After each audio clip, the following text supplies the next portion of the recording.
Olá, estamos no ar aqui pela TV Assembleia com mais um programa Personalidade. Mais uma vez e consecutivamente a gente traz uma personalidade vinda do mundo da medicina, mas não transita só no mundo da medicina, faz muitas outras coisas. Estou falando do cirurgião plástico, meu amigo Fernando Gomes. Fernando, um prazerzaço estar com você. Paulo, é uma honra maior. Eu te disse quando eu cheguei aqui que eu sou seu fã. Você faz as coisas com suavidade. Isso. E esse é o norte do mundo. O mundo tem que gerar essa generosidade, esse espaço para todos. Para rasgar cedo, também sou seu fã, como diz a história. Então é isso, Fernando, a gente aqui é bom dia, boa tarde, boa noite, né? Porque passa em vários horários e o intuito do Personalidade é mostrar mais para o nosso público, para o nosso telespectador, para o alagoano, não é? A pessoa que está por trás do profissional, como ela se formou, não é? Como ela foi adquirindo as suas características, né? Como ela foi agregando valores à sua vida, né? Desde lá do comecinho, desde o nascimento, diz a história. Então, sempre a gente começa aqui e não vai ser diferente agora, né? Com essa depoimento seu sobre essa infância, claro. Primeira infância, pai, mãe, irmãos, não é? Colégio, claro. Reminiscências, o que você lembra, bullying às vezes, né? Porque eu sofri bullying, eu era um garoto gordinho, então o garoto gordinho sofre bullying. Sofre, então é isso, Fernando. Então prazer novo, prazer enorme, e vamos começar essa conversa. Depois a gente vai trazendo o Fernando profissional, a contribuição do Fernando para Alagoas. Vamos lá. Então, eu sou alagoano, eu nasci em Maceió. Meu pai era um jogador de futebol, jogou no CSA, formou na Pajuçara, ele morava na Elísio de Carvalho. Minha avó era uma dama, o meu avô, por exemplo, o João Primo, foi bedel do Marechal Rondon. Eu tenho muito orgulho, ele fazia o café do Marechal Rondon, ele participou de expedições, várias expedições na região do Pará, do Amazonas, com o Marechal Rondon. E eu fui criado nesse universo, né? Num universo muito ecumênico, muito aberto. Minha avó tinha uma espécie de candomblé de caboclo, que era um centro espírita que era atrás, era chamada Vovó Tetê. Então, eu vi... Mais chegada a Jurema, chegado, né? A Jurema, com uma inserção do meu avô, que meu avô vinha com informações da África, do Amazonas, da região amazônica, e consequentemente ele tinha um traço indígena marcante, e uma formação também. E meu pai foi criado nesse universo, era um homem igualitário. E quando você recebe uma informação dessa, de um indivíduo que falava pouco, mas tudo dele era para o todo, né? Então, essa parte, esse lado da minha avó, bem marcante. E o da minha mãe... Vamos fazer justiça ao pai, vamos dizer o nome. Meu pai... A missa e o meu nome pai, quem José reza. Berenaldo Davino de Andrade. Berenaldo, qual era a posição dele no CSA? Ele era ponteiro esquerdo e lateral esquerdo. E foi do CRB também. Jogou no CRB, foi da seleção alagoana, com Miguel Rosas, com Tomires. Foi para o Rio com Tomires, o zagueiro que ficou no Flamengo. Olha, que maravilha. Tomires, inclusive, papai formou em artífice em alfaiataria e foi para o Rio. Veja a situação do futebol, para quem está nos assistindo. O futebol naquela época, papai foi para jogar futebol. E viu que não tinha condições de jogar futebol, porque não pagava bem. Tomires, tem que ter uma profissão. Ele era artífice em alfaiataria e foi fazer ternos na Casa José Silva, né? E sabe que num terno, num blazer, a coisa mais difícil é o posicionamento da casa do botão. E o papai era especialista na Casa José Silva, que era o ambiente brasileiro onde se fazia os ternos mais apurados, em fazer e posicionar o corte, a casa, formado aqui na Escola Industrial, que é a Escola Técnica Federal atualmente. Então, papai vai... Atualmente é IFAL. IFAL. Já foi escola técnica. Já foi escola técnica. Então, papai vai para o Rio com o Tomires, e o Tomires não tinha condições de pagar os dados todos, e terminou morando com o papai um período no Rio. Em síntese, eu tive esse referencial. Sem querer interromper, já lhe interrompendo, porque essa história eu achei interessante. E ele chegou a atuar no futebol lá? Claro, ele foi aspirante, entrou no Botafogo, entrou no time de futebol do Botafogo.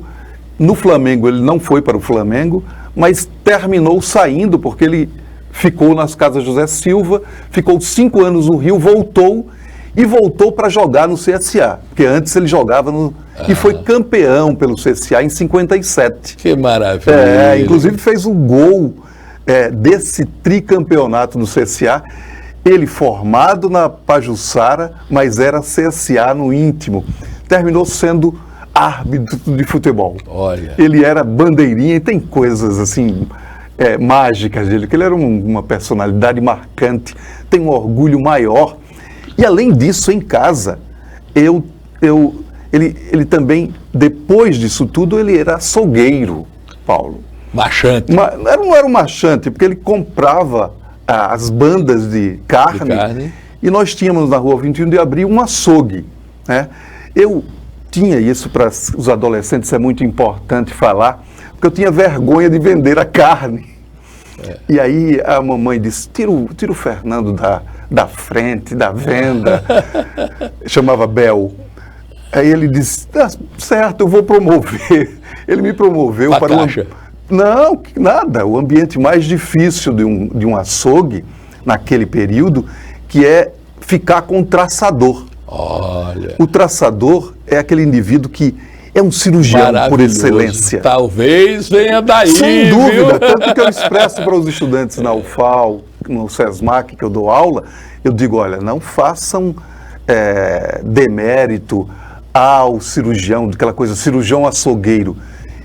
Onde eu observei os indivíduos que tinham habilidade impressionante em usar o plano de clivagem para cortar, para você separar uma chã de dentro, né? Todas as carnes, para você separar a famosa picanha hoje, a aparação, o filé, todas essas carnes têm um plano de clivagem que é muito similar ao ser humano.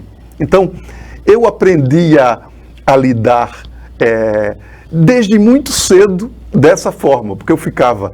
Mas o mais difícil era acordar 3h30, 4 horas da manhã, e essa foi a promoção que ele me deu, mas que eu agradeço piamente, que ele me mostrou o sentimento da igualdade entre as pessoas. E sua mãe?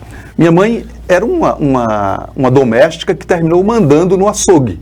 Então ela formou, criou condições para me conferir condições para estudar, sendo a coordenadora, e era quem coordenava as finanças em casa. Aí tá certo. Essa a relação matriarcal que a África faz muito bem, que o mundo hoje está entendendo que é melhor deixar o dinheiro com a mãe do que com o pai. O meu pai já fazia isso. Já entendia, mas era com uma certa pressão dela, porque ela quem mandava. É verdade. Então, ela quem fazia feira, né? Então ela fazia absolutamente tudo, mandava. Vai ficando aqui o dinheiro, né? E eu tive 3 irmãs, o mais velho entre as 3, e da parte da minha mãe, meu avô era um senhor de engenho, né? Do velho engenho Banguê, José do Patrocínio, chamado com a alcunha de Pé de Viado no Passo do Camaragibe. Minha avó, Lili, vovó Lili, teve 21 filhos. O meu avô, João Beda de Mendonça Gomes, teve 21 filhos e criou 12, né, na rotina, porque alguns faleceram no transcorrer. Que era normal, né? Que era normal, mas 21 filhos é algo bem denso e eu tive essa iconografia, né, de 2 espaços diferentes, os meus tios, as minhas tias por parte do meu pai e os meus tios da parte da minha mãe, com um universo completamente diferente. E eu habitava os dois, mas essencialmente eu fui formado e forjado no dia a dia com a minha avó Tetê, com o meu avô João Primo, na Pajuçara, na Elísio de Carvalho. O Passo de Camaragibe é a reminiscência que eu guardo de circunstâncias muito pontuais, porque a minha mãe porque a minha mãe foi criada pelo tio. Como ele tinha uma prole grande, o sobrinho não tinha a possibilidade de ter filho. Meu avô, que criou a minha mãe, que eu chamo de avô, foi casado com a Heloísa Moreira e Silva, filha do Moreira e Silva, que fundou a Academia Alagoana de Letras. Então a Heloísa não podia ter filhos, tinha um problema com asma, e no caso a irmã do Aurélio cedeu a filha, Duzi, que é a minha mãe, para o Aurélio e a Heloísa terem o contato, gerar a formação. Então, eu tive esses vários universos que me geraram muito. Né? Aí depois eu fui morar na rua, antes de tudo, antes de morar no Prados, eu morei na Rua Tiradentes, Paulo. Aí tive informações muito interessantes, porque na Rua Tiradentes, se você lembra, eu morava, ali tinha uma rinha de briga de galos. Lá na Ponta Grossa. Na Ponta Grossa. Vegel, na Ponta Grossa. Ponta Grossa, ali perto da Guedes de Miranda. Tinha uma rinha de briga de galos. Rinha de passarinho. Tinha briga de galos só. Tinha o Lar do Bom Samaritano, onde eu estudava. Tinha um sapateiro e tinha o Buraco da Zefa. Verdade. A macarronada mais prestigiada. Pois o Buraco da Zefa, eu até falei certa feita para o Sávio, o saudoso Sávio, eu disse: Sávio, enquanto você ia, a Zefa muitas vezes me levou no Lar do Bom Samaritano. Pegou a minha mão, eu fugia e ela levava e me entregava para a professora, que eu saía escondido do Lar do Bom Samaritano. O Lar do Bom Samaritano era uma instituição batista, que era um pastor alto, esguio, pastor Tavares. Não sei se você lembra do pastor Tavares, sim. Né? Quem não lembra do pastor Tavares? O pastor Tavares, um educador, pouco referenciado, mas um homem muito singular. A representação, Paulo, no Lar do Bom Samaritano, que nós tínhamos, era L, B, S. Quando nós passávamos na esquina, os garotos chamavam ladrão de biscoito sortido. Olha o bullying aí, Olha o bullying aí, tá vendo? Nós ficávamos... a mãe! E mais outras coisas. E mais outras coisas.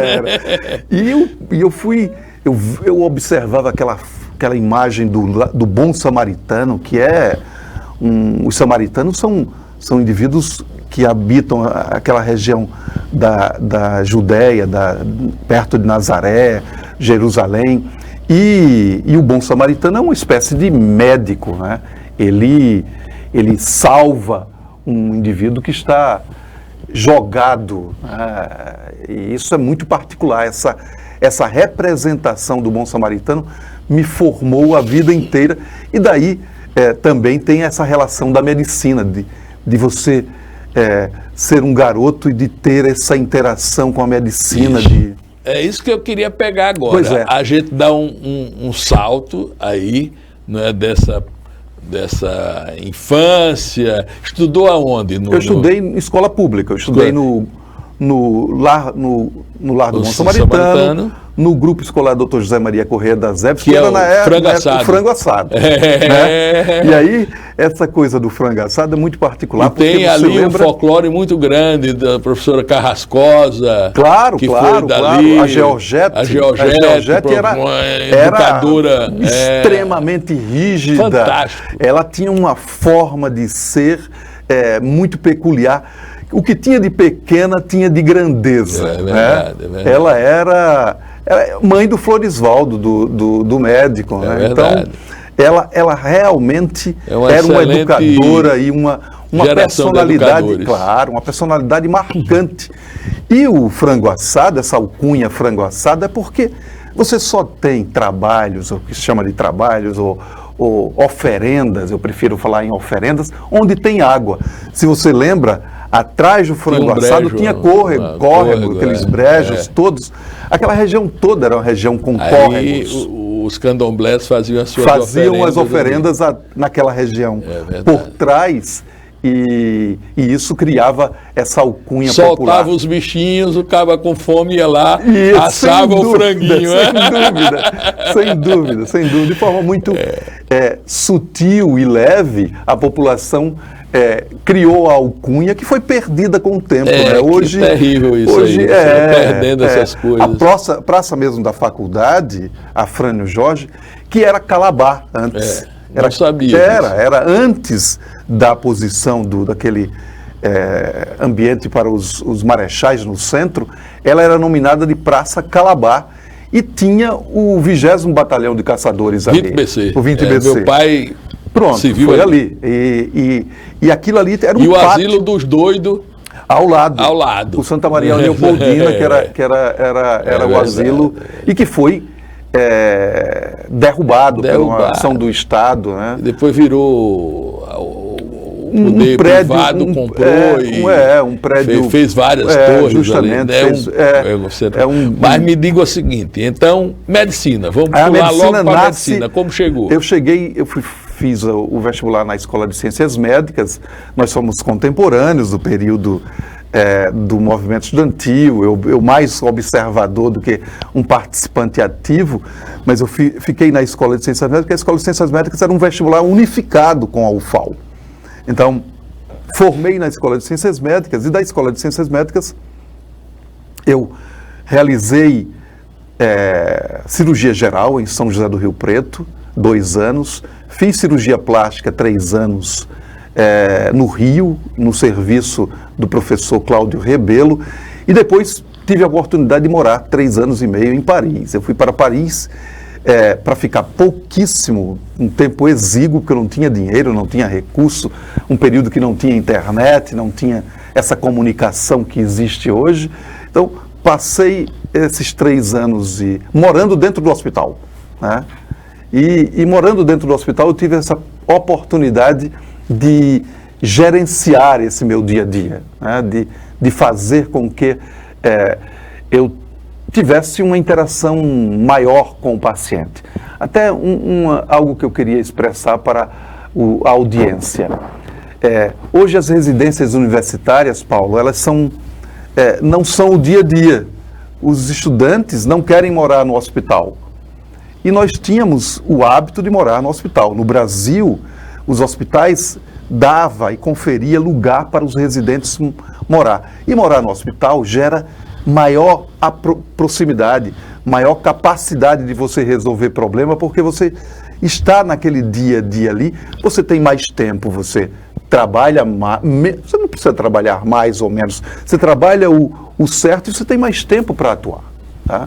Então, de Paris eu voltei, fiz mestrado, doutorado, entrei na Universidade Federal de Alagoas com o professor José Costa Lima. O professor José Costa Lima é o pioneiro da cirurgia plástica aqui. É um indivíduo que, com uma produção científica invulgar, uma capacidade de resolver problema também muito interessante. O professor foi aluno do professor Pitangui, e daí eu tive interação com o professor Pitangui. Depois eu tive o privilégio de me tornar até um colega mais próximo do professor Pitangui, e na Sociedade Brasileira de Cirurgia Plástica, já depois de professor e vinculado à cirurgia plástica de forma mais sistemática, eu tive a oportunidade de ser o coordenador de um departamento, de um setor da Sociedade Brasileira de Cirurgia Plástica Nacional, de história. E nós montamos o Museu do Professor Pitangui. Em São Paulo tem um belo museu, com tecnologia toda das Alagoas. O Baguete, o Werner e o Weber fizeram todo o desenho do museu. É um museu lindo, lá na Funchal, perto daquele shopping Juscelino Kubitschek. É um museu simples, não é grande, mas tem toda a iconografia e a representação e a vida em si do professor Pitangui e da cirurgia plástica no mundo, que ela é muito... tem uma particularidade muito interessante. A cirurgia plástica, ela nasce da cirurgia do trauma, ela nasce da oncologia, ela nasce nas guerras, quando ela é solicitada. Na Primeira Guerra Mundial, sobretudo, com um francês chamado Hippolyte Morestan, esse cara ordenou a forma, porque na Primeira Guerra Mundial... Então ela não nasce para beleza. Não, muito pelo contrário, ela nasce por causa dos guerre cassés. A Primeira Guerra Mundial é uma guerra de trincheira. E os indivíduos eram atingindo na face. Eles, jovens que permaneciam vivos, com deformidades imensas, tanto que na pós-guerra de 17, os franceses criaram uma associação dos indivíduos desfigurados. E essa associação teve, você vai na internet, você observa, é impressionante como eles tiveram poder de resolução para a evolução da cirurgia plástica no mundo. Esse Hippolyte Morestan com um neozelandês, um otorrinolaringologista, chamado Harold Gillis. Esse indivíduo sistematiza, cria rotina para a cirurgia plástica, inclusive para a cirurgia plástica estética. E o professor Pitangui vai beber, ou seja, vai receber os ensinamentos do Gillis. O grupo da cirurgia plástica também brasileira. Nós somos uma especialidade referendada no mundo, porque nós tivemos essa capacidade de entender, de entrar no âmago do universo da cirurgia plástica com rapport, com relações com o mundo inteiro.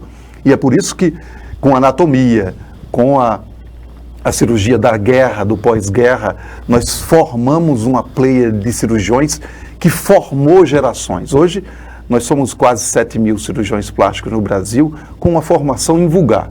Nós formamos, sem sombra de dúvida, os melhores cirurgiões plásticos do mundo. Eu tive a oportunidade de ir para o Médicos Sem Fronteira, por exemplo. Eu fui para o Haiti. No Haiti, nós observamos como o cirurgião plástico brasileiro é referendado. No Médicos Sem Fronteira, eu observei como nós somos respeitados. E esse respeito advém do passado, advém dessa referência e da cirurgia reparadora. E da cirurgia reparadora, indiscutível. Hoje se fala muito, né, e aqui aproveitar até para explorar um pouco, porque eu sou branquinho, nos cânceres de pele, sim, né, que eles são os mais normais, não, os mais...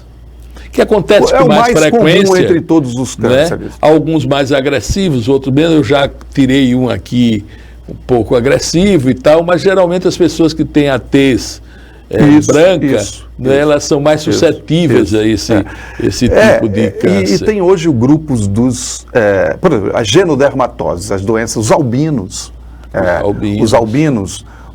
as síndrome de Gorlin, os indivíduos com o espino celular e o baso celular, que nós nominamos dos tumores não melânicos, que não têm cor, e o melanoma, são os tumores que mais acometem o ser humano.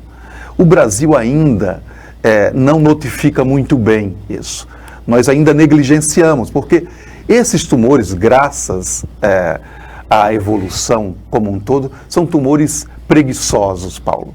Eles aparecem de forma eles dão chances para você tratar de forma efetiva, com a ressecção desse tumor, o baso celular, o espino celular. O melanoma responde apenas por 2% desses tumores, mas o melanoma é o que deve ser avaliado de forma muito mais enfática. E é a ação actínica, a ação do sol, que provoca o dano. Então, para quem está nos ouvindo e nos assistindo, o dano solar é algo que todos estamos vinculados, mas todos nós temos uma cota. O que é fundamental é bloquear a ação do sol com bloqueador solar, com proteção de chapéu, roupas adequadas. Isso mesmo para a população que às vezes acha que não tem condição, ela pode se proteger. O importante é não usar também produtos para facilitar o processo da queima, porque provocam uma queimadura, provocam uma lesão e deixa exposto. Eu sou da sua geração, mas eu sou mais velho. Que nós queimávamos a gente queimava, né? A gente levava óleo Johnson, aqueles óleos de beterraba. Você cozinhava na praia. Era uma queima. Eu estou no HGE coordenando o setor de queimaduras. E entrando nesse âmago, as queimaduras são outro grande problema de saúde pública e que não pode ser negligenciada. Mas é um dado que, aproveitando aqui para você entender, é que, por exemplo, aqui mesmo, onde nós estamos, no centro da cidade, existe uma população noturna muito grande. Essa população noturna, Paulo, e aí é uma denúncia, mas é uma denúncia que é fundamental ser entendida como tal. A população noturna tem sido vitimada por algumas pessoas que jogam gasolina. Nós já recebemos pessoas com lesões provocadas por gasolina e por álcool para o carro. E claro que eu não vou entrar no mérito de causa e efeito, mas isso é a barbárie, é uma estupidez. E nós precisamos entender que esse tipo de lesão é lesão muito grave, mas a mais encontrada das lesões que nós encontramos e que a população tem que entender é a lesão provocada no acidente doméstico. As crianças são as mais vulneráveis. O fogão. Mães que por falta de condições deixam filhos sozinhos em casa e um ou outro está responsável para esquentar a comida ou coisa parecida.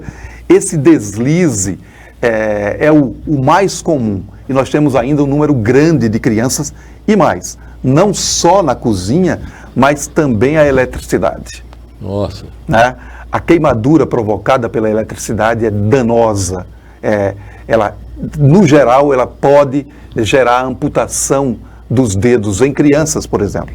Recentemente, nós tivemos no HGE 3 crianças que 2 delas nós tivemos que realizar amputação de dedos provocados porque esse choque é muito provocador de uma lesão que provoca necrose dos tecidos e você tem que realizar a amputação porque não tem como reconstruir. Esse dado, esse efeito da população entender que qualquer que seja o fio, qualquer que seja o conduto na eletricidade ou uma tomada, tem que proteger as crianças, tem que fazer com que as crianças não estejam perto. Não é fácil, é muito fácil falar, mas para quem criança é curiosa, né? Você bota, protege lá, ela vai tirar. Precisamente. Que é isso aqui, né? Precisamente. Bom, vamos para uma coisa mais amena agora. Claro, né? Indiscutível.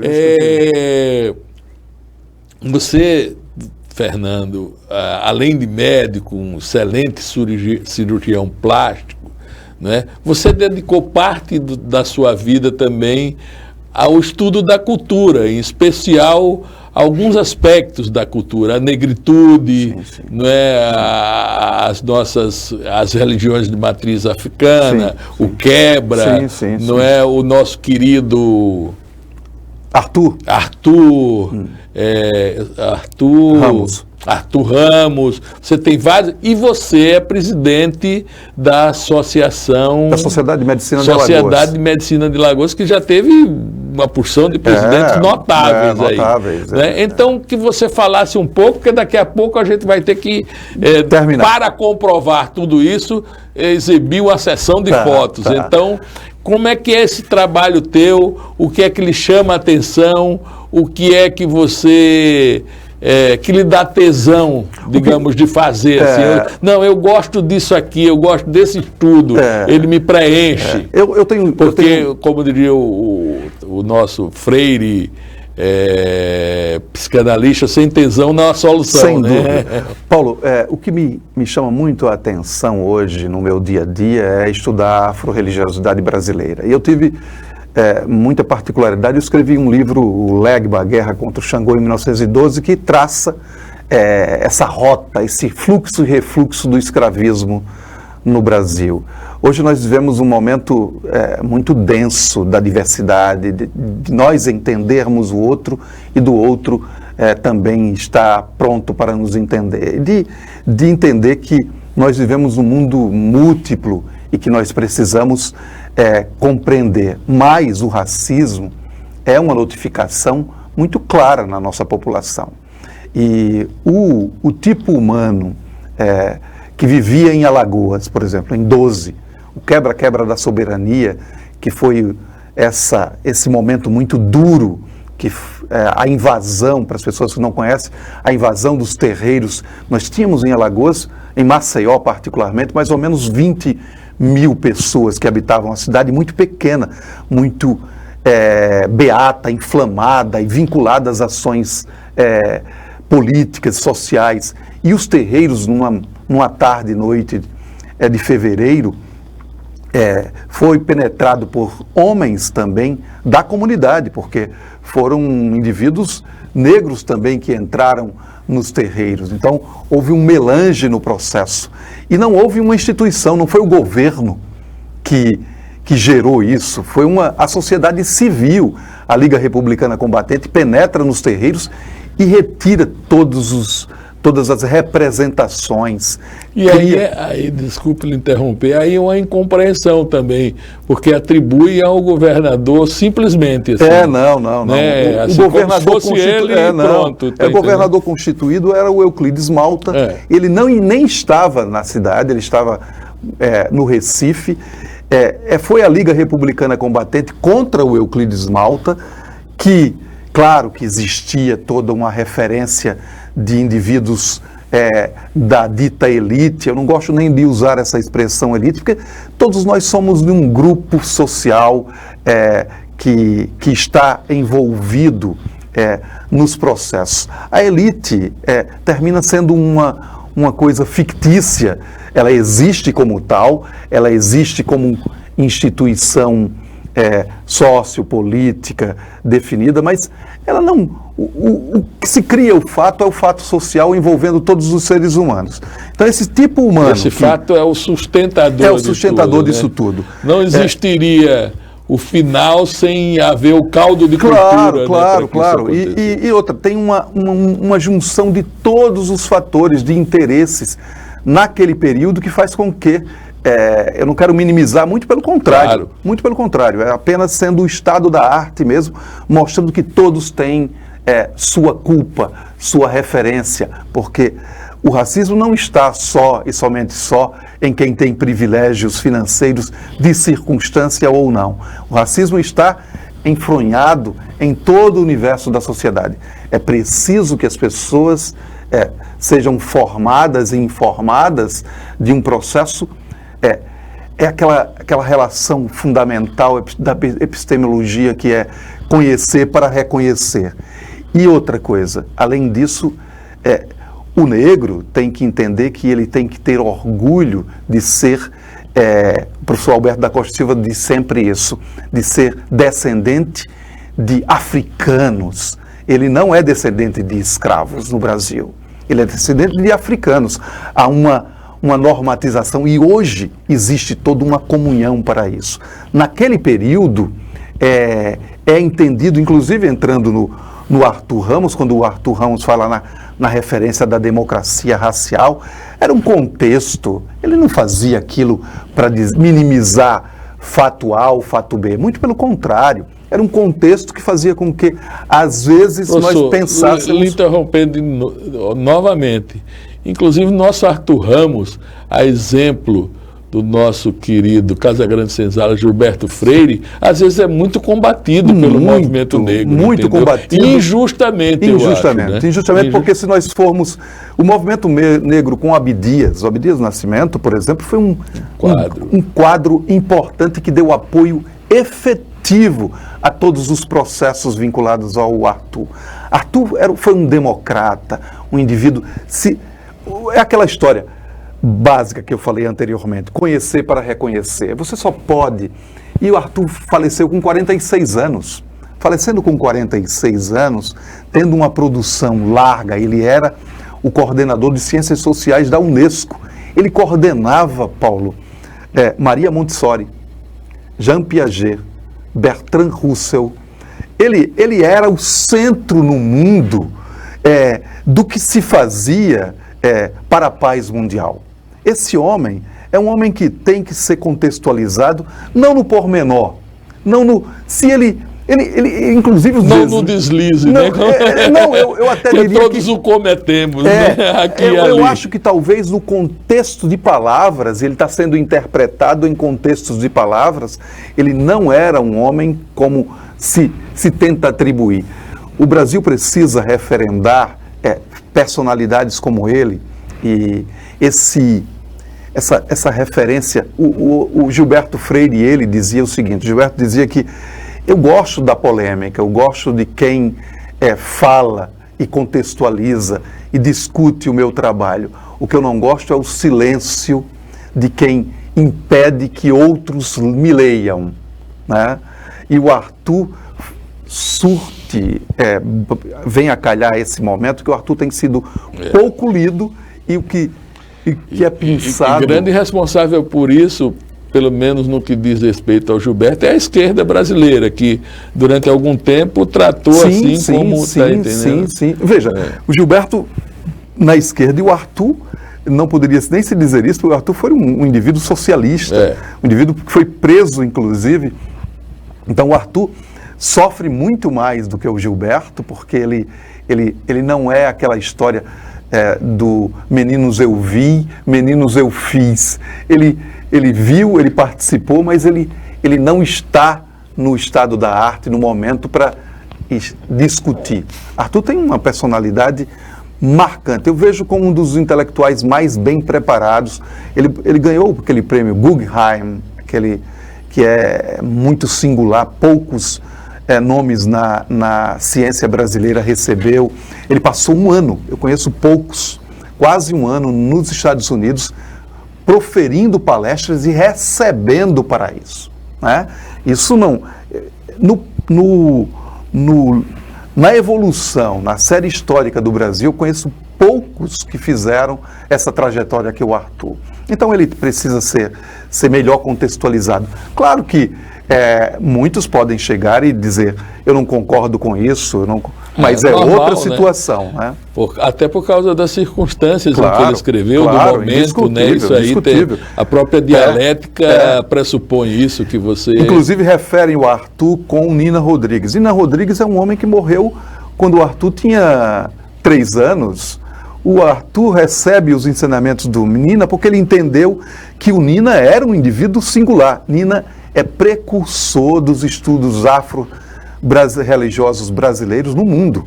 Então, o Arthur chega e diz, existe uma escola, eu não posso esquecer o Nina Rodrigues. E é ele quem reedita com Afrânio Peixoto o Nina Rodrigues. Se existe hoje a reedição do Nina, é por causa do Arthur. O Manuel Quirino, a mesma coisa. Então, era um homem generoso, um homem com... Uma coisa que acontece menos nos círculos intelectuais, que esses têm referência no passado, mas mais nos círculos políticos, até do movimento político diário, é achar que as coisas começaram naquele momento, né? Ela não tem passado. Sim, então, assim, está sendo a partir de agora, né? Sem observar o que foi as conquistas do passado, os caminhos. Mas eu quero aqui agora falar de 2 outros aspectos, rapidamente, para a gente exibir as nossas fotos ainda. é que você também é do Instituto Histórico e Geográfico e da Academia Alagoana de Letras. Como se não bastasse todas essas suas atribuições. O Instituto é uma honra maior estar no Instituto. O Instituto o nosso Instituto é de 1869. Ele é o terceiro, primeiro é o Instituto Geográfico Nacional, o Pernambucano, e depois vem o Instituto Histórico e Geográfico das Alagoas, alagoano. E o nosso instituto tem coleções impressionantes. A coleção Perseverança, que é o objeto de muitos estudos hoje, que vinculados ao momento do quebra da soberania, a nossa coleção, Paulo, depois do que ocorreu com o Museu Nacional, a nossa coleção de objetos Marajoara, ela eu reputo e eu diria de forma clara, é a mais importante do Brasil. Nós temos uma indumentária indígena ainda intacta. Nós temos, e hoje que todos esses momentos convergem para a proteção, a necessidade de nós protegermos os povos mais vulneráveis, os ambientes que precisam da nossa assistência, o nosso silvícola, o nosso índio, está representado na coleção do Instituto Histórico, e foi um alagoano, o Jonas Montenegro, que era juiz no Grão-Pará, que trouxe e deu uma representação, musculatura a essa coleção impressionante. O alagoano precisa conhecer a coleção Marajoara, precisa ir ao Instituto. E a academia, eu tive o privilégio de receber, porque foi um prêmio, eu ocupo a cadeira número 1 do Disseu Lindoso. Nossa, né? Veja, é um prêmio. A representação, claro. E uma responsabilidade. Uma responsabilidade maior, porque o Disseu é o nosso... eu diria que o Disseu tem uma representação na sociologia política, na literatura, na referência, sobretudo para o entendimento do homem que trafegou, sobretudo os excluídos. O Disseu é o nosso maior articulista, é o nosso maior literato. Ele precisa, nós precisamos começar a estudar mais o Disseu. Disseu está aí, pronto para receber uma enormidade de teses, né? Inclusive essa questão da busca da Lagoas Profundas, sim, né? Compreensão disso. Da compreensão da Lagoas Profundas está no Disseu, né? Que o Edson tem utilizou lá, né? Claro, tem pontificado e discutido. Ele usa a bandeira continuadamente, mas o Disseu, mais do que todos, ele tem a comunhão, porque além disso ele escreve com suficiência.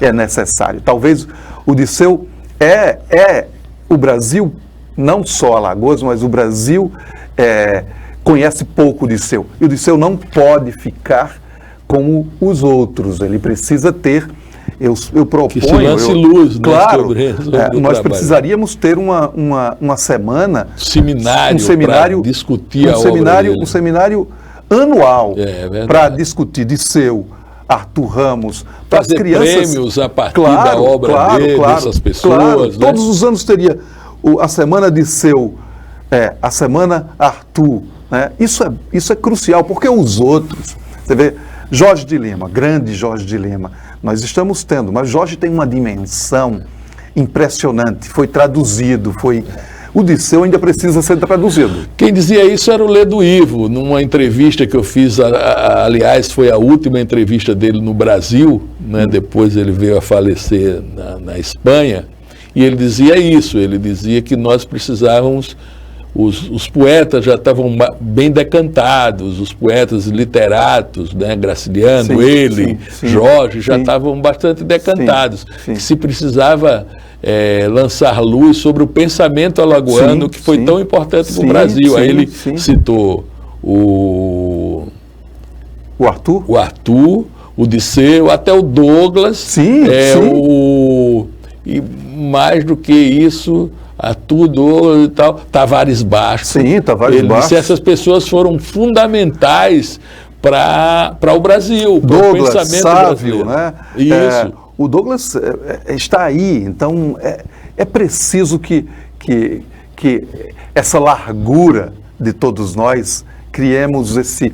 Porque às vezes o indivíduo está presente no nosso dia a dia, ele fica ainda esperando. Não, é preciso estudar o Douglas agora. Claro. Né? O Douglas tem uma largura e uma importância porque ele junta tudo isso. O Douglas é muito mais, o Douglas sabe disso, é muito mais fácil. Ele recebeu todo esse ensinamento, essa carga, né? E ele juntou com muita maestria. Interpreta muito bem, interpreta né? muito E vai bem. além da interpretação. E ele formula a partir da interpretação. Claro, ele facilita, né? Ele recebe essa informação, junta muito bem, porque é muito difícil juntar o quebra-cabeça. E ele faz isso como eu não conheço nenhum historiador que tenha esse olhar. Que Alagoas é muito feliz, porque ela também tem uma geração nova que pensa sobre isso. Geração feita por você, por o antropólogo Bruno, Raquel Rocha, Edson, claro. Arnóbio, tantas pessoas que também estão pensando no Brasil. Mas olha, estão me dizendo ali que a gente agora deve ver as fotos. Sim. Senão não dá tempo mais. Então, vamos lá, vamos ver uma sessão de fotos, olha aí. Aí é com um livro lá, o livro Legba, A Guerra contra o Xangô, em 1912, que foi editado no Senado Federal em 2013. Eu tenho o maior privilégio de ter maravilha. Um documento importante. Todo sobre o livro. Aí uma matéria sobre Memórias do Quebra, recentemente, que nós discutimos a importância do tombamento da coleção.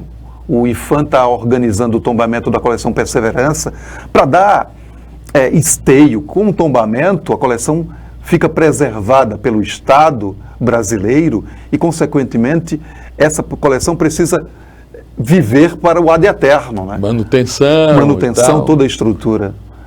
Aí foi uma palestra que na UFAL, um debate do Lier com a professora Irineia, que faz um trabalho muito interessante. A professora Irineia é da Cúria, né?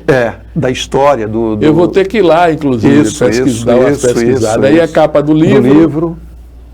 Essa capa do livro é muito interessante porque você vê essa representação da coleção Perseverança, é uma representação, é a única que tem um umbigo, parece, e eu creio que essa escultura é a única da representação que foi manufaturada e o artesão é africano. É uma representação de um belíssimo negro da civilização Nóquia. A civilização Nóquia, século IV, século V, da região da Nigéria, do Benin. E você vê que ali tem uma representação de Oxalá, porque essa indumentária com essas contas, e foi amputado o pênis desse. É verdade. Foi amputado. Estava achando isso esquisito. Foi amputado durante o período, possivelmente, do quebra-quebra da soberania. Que absurdo. Aí operando no HGE, com os estudantes. Meu pai, Paulo, meu pai e minha mãe. Esquerda, lateral esquerdo. Jogador do CSA. O apelido dele era Motorzinho. Olha. Ele serviu no Exército e era corredor. Então, Motorzinho. Vou dizer o nome de novo, é o seu. José Berenaldo Davino de Andrade. E a dona? Dona Dulce Gomes de Andrade. E ali? Sou eu.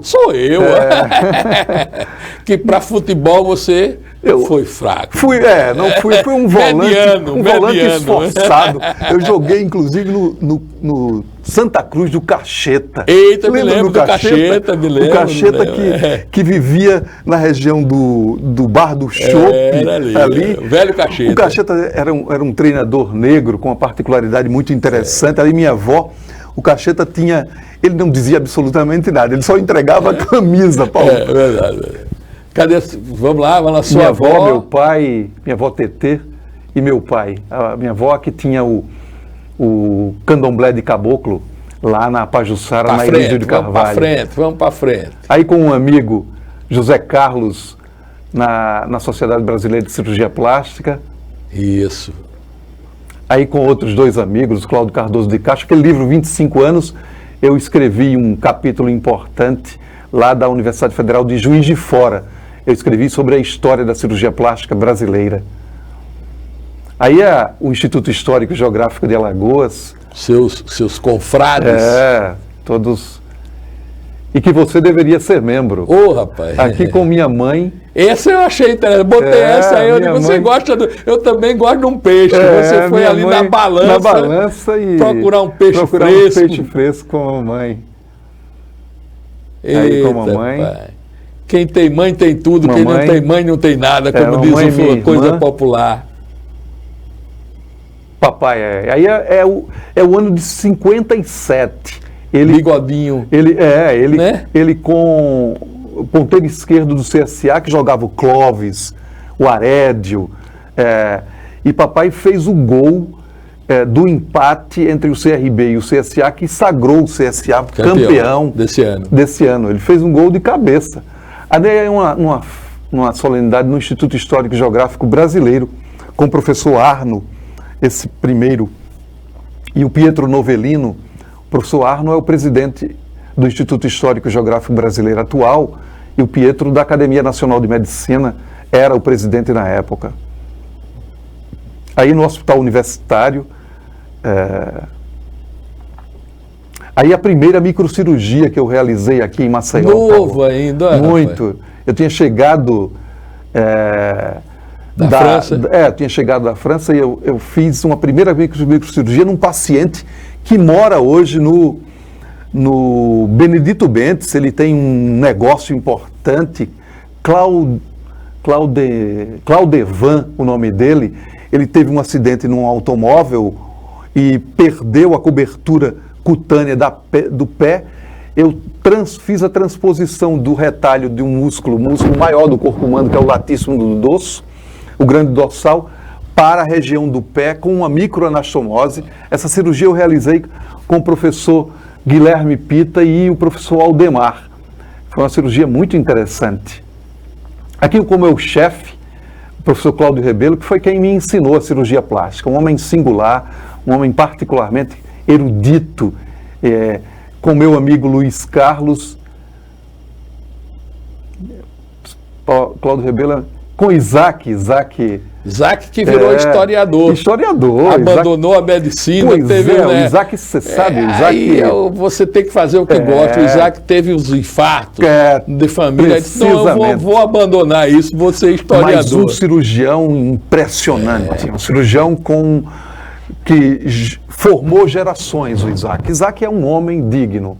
Aqui é a comissão de especialistas. Eu tive o privilégio de formar na Sociedade Brasileira de Cirurgia Plástica, com esse grupo de cirurgiões plásticos brasileiros, famosos, importantes, são 20, e a Comissão Nacional que realiza o concurso para especialista em cirurgia plástica. Eu participei durante 6 anos. Aqui com um cirurgião plástico importante do Rio. Eita, doutor Milton Enio, isso é uma legenda. É o São Milton Enio, né? Esse aí. São Milton Enio. Quem não passou por aí? Dispensa comentário. Que menino não passou por aí? E um homem de uma simplicidade, de uma generosidade, porque a Suprema, como dizia, como expresso nos estudos do Da Vinci, a suprema sofisticação está na simplicidade, né? Olha aí. Aí é uma foto no Haiti. É isso que eu queria me deter agora, essa experiência do Médico Sem Fronteiras. Quem faz um louco, quer dizer, eu vou abandonar tudo, eu vou para o Médico Sem Fronteiras, a guerra comendo, o negócio coisando. Mas, diferente do que se imagina, o Médico Sem Fronteira não é uma instituição que organiza o voluntariado pelo voluntariado. Você recebe para ser membro e participar. É uma bolsa.